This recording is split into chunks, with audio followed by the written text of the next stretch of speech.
Monroe's mother had always been much better at starting things than finishing them.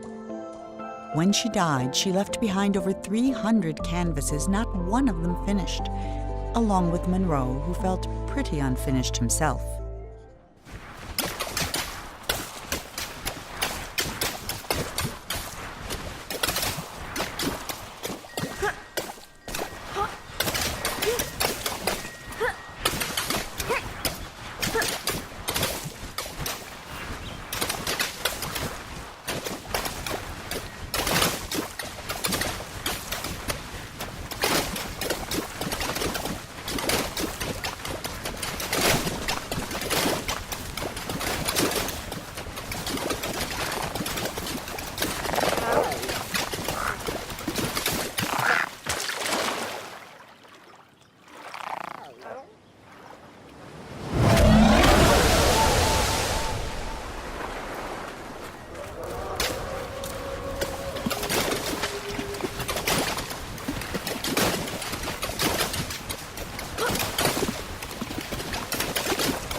The king was young, arrogant, and amazingly talented. He was convinced no color existed that was good enough for his garden, so he left it white. While he pondered how to create some new colors, his kingdom began attracting settlers, and soon he found himself with bigger problems.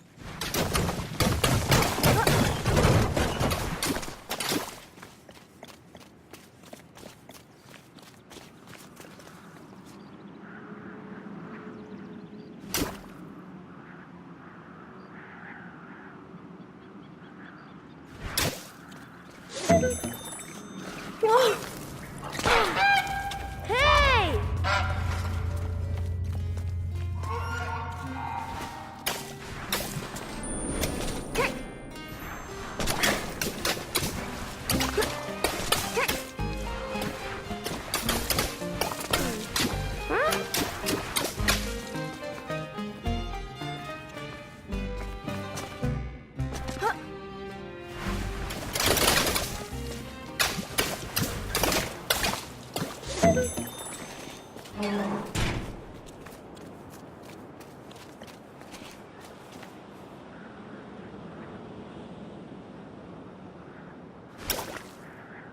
The king's new subjects were tired of white. They were tired of tripping, of banging their shins, of misplacing their homes. So they started painting everything, ruining the king's spotless design. In response, the king outlawed all non-magical brushes and pledged to spend the next month painting shadows for his kingdom.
The labyrinth was designed to be beautiful, and it was.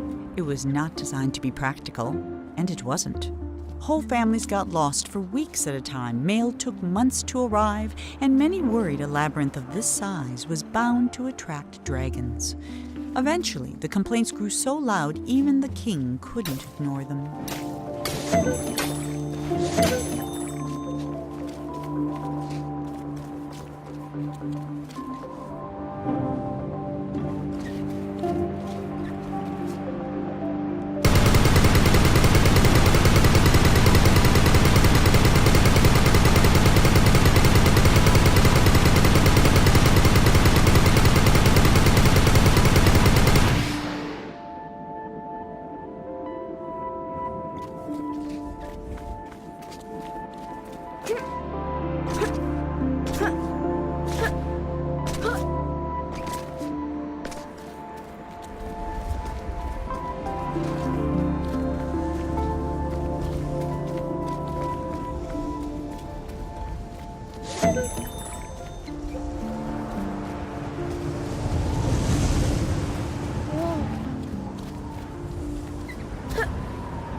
The king was so frustrated with the messy, demanding people of his kingdom that he decided to start over.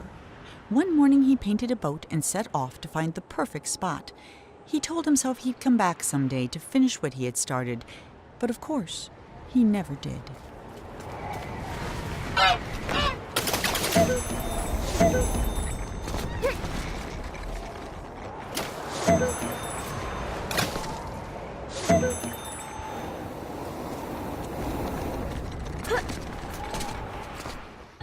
For the first time in weeks, Monroe felt good. He felt even better when the wind pushed him close enough to reach the swan. He was feeling so good, in fact, that he forgot all about his fear of heights. But when the swan wriggled free and Monroe fell over the side, he remembered almost immediately. That might have been the end of Monroe if this were a shorter story, but it isn't, which is why Monroe's troubles were just beginning.